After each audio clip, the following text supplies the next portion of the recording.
Tanim mo lang pala yan, no? Ito ang ating Pinay na nagtanim ng pakwan. Only here in Tamworth, Australia. Diyan ka lang ha? Oo. Kailangan may Oh, mami, may snake, no? True. pero wala na. For sure lang, no? Just in case, diba? Ayun, lalaki, oh. Huh? Lalaki, no?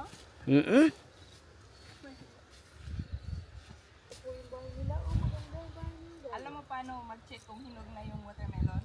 Hindi ko. Hindi mo alam. Hindi ko alam. Pag brown na yung string. Tatlo sa'yo? Ilan? Tatlo na. Bigyan natin isa ni Donnie.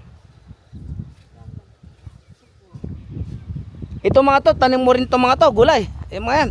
Puta rin. Laki po lang alaw. Ang sipag mong magtanim.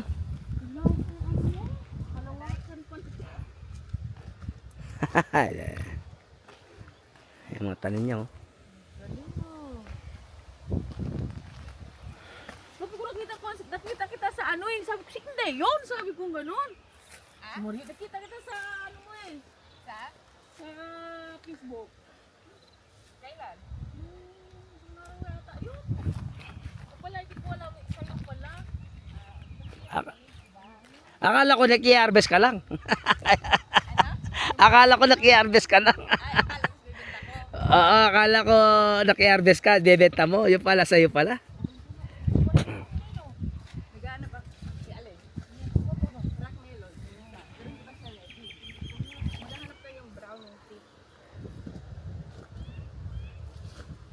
Ang galing, galing niya, oh. Ito nga nakakuha ka ng ano. Buto, yung buto. Pool nito, no? Buto ba? Galing, oh. Galing niya, oh. No, yung Kasi yung kasi ng asawa ko, may malaking farm dun sa may Cobb Harbor. Oo.